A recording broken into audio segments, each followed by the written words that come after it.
Hello everyone, and welcome back to another episode of Camo's Mirror, the podcast where we look in the mirror at ourselves and the world around us.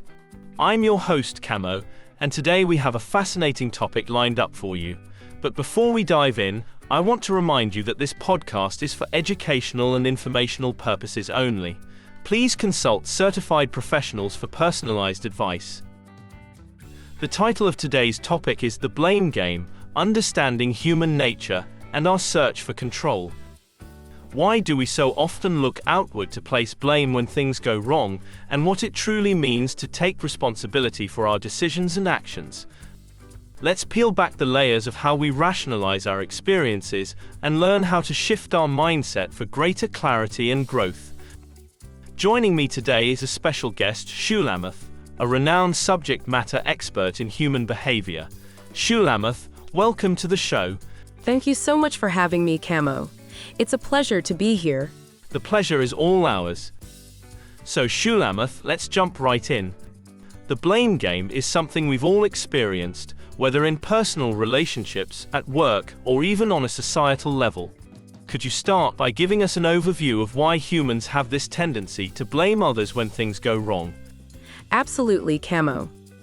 The inclination to assign blame externally is deeply rooted in human psychology. One of the primary reasons is our inherent need for control.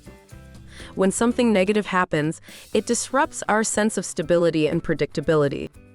By blaming external factors or other people, we can preserve our self-image and maintain a perception of control over our environment. This behavior is also connected to what's known as the fundamental attribution error, a concept in social psychology.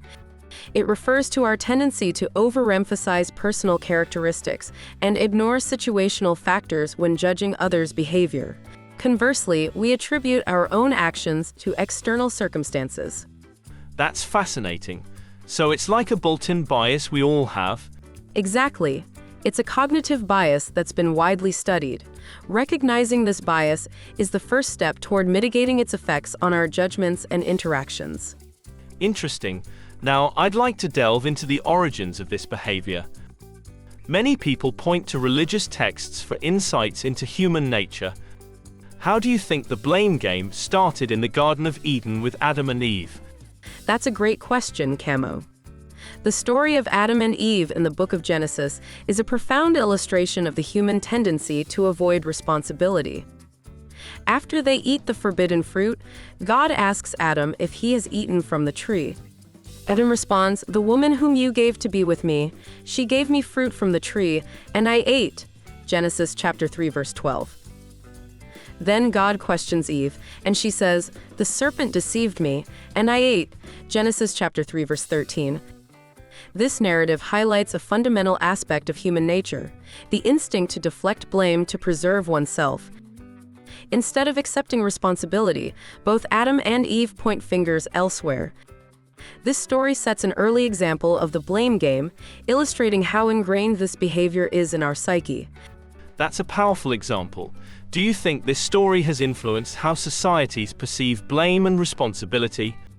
Absolutely. Religious texts often serve as moral and ethical guides within societies. The story of Adam and Eve has been interpreted in many ways over the centuries, but one consistent theme is the human struggle with accountability. This narrative has permeated cultural consciousness, reinforcing the idea that admitting fault leads to negative consequences. As a result, people may be more inclined to shift blame to avoid punishment or shame. That's insightful. Moving to modern times, could you provide some examples of how the blame game manifests today without mentioning specific names? Certainly. In the workplace, for instance, when a project fails or targets aren't met, team members might blame one another or external factors like market conditions, rather than analyzing internal shortcomings or miscommunications. This not only hampers personal growth, but also affects team cohesion and productivity. In personal relationships, individuals might blame their partners for dissatisfaction or conflicts, focusing on the other's perceived faults while neglecting their own contributions to the issues. This often leads to a cycle of resentment and unresolved problems. On a societal level, entire groups may blame social or economic issues on specific demographics or policies, rather than examining complex systemic factors. This externalization prevents constructive dialogue and solutions. It's clear that the blame game is prevalent in many areas of life. What are the psychological impacts of this behavior on individuals and communities? Great question. On an individual level, consistently blaming others can lead to a victim mentality, where a person feels powerless and believes they have no agency over their circumstances. This mindset can contribute to feelings of helplessness, anxiety, and depression. For communities, the blame game can create division and hinder collaboration. It fosters an environment where people are more focused on assigning fault than on working together to find solutions. This can stall progress and exacerbate existing issues. So, how can we start to shift away from this tendency to blame others? What steps can individuals take more responsibility for their actions? The first step is self-awareness. Acknowledge your own biases and recognize when you're inclined to blame external factors. Mindfulness practices can be incredibly helpful here, allowing you to pause and reflect before reacting. Embracing a growth mindset is also crucial. Psychologist Carol Dweck has done extensive work on this concept. It involves viewing challenges and failures as opportunities to learn and grow rather than as reflections of your inherent abilities. Additionally, practicing empathy can shift your perspective. By trying to understand the situations and motivations of others, you're less likely to assign blame and more likely to engage in constructive dialogue. Finally, taking ownership of your actions, even when it's uncomfortable, builds integrity and trust in your relationships. Those are excellent strategies. Could you elaborate more on how empathy plays a role in this? Certainly, empathy allows us to see beyond our own perspective. When we consider the experiences and feelings of others, we're more likely to understand the complexities behind actions and events. This understanding reduces the impulse to simplify situations by blaming others and instead promotes collaboration to address the root causes of issues. It seems like shifting from blame to understanding can have profound effects on both personal and professional relationships. Absolutely. When people feel heard and understood, it builds stronger connections. It encourages open communication and fosters an environment where people are willing to admit mistakes and work together towards solutions. Before we wrap up, Shulamith, any final thoughts you'd like to share with our listeners?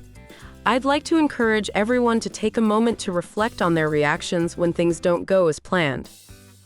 Ask yourself, am I looking for someone to blame, or am I seeking to understand what happened and how I can contribute to a positive outcome? Shifting our mindset can lead to personal growth and healthier relationships. Thank you so much, Shulamith, for sharing your insights with us today. It's been an enlightening conversation. Thank you, Camo. It's been a pleasure. And thank you to our listeners for joining us on this episode of Camo's Mirror. If you enjoyed today's discussion, please subscribe to the podcast, like and share it with others who might find it valuable. We'd also love to hear your thoughts, so consider leaving a comment. Until next time, remember to look in the mirror at yourself and the world around you. Let's make this world a better place. Take care.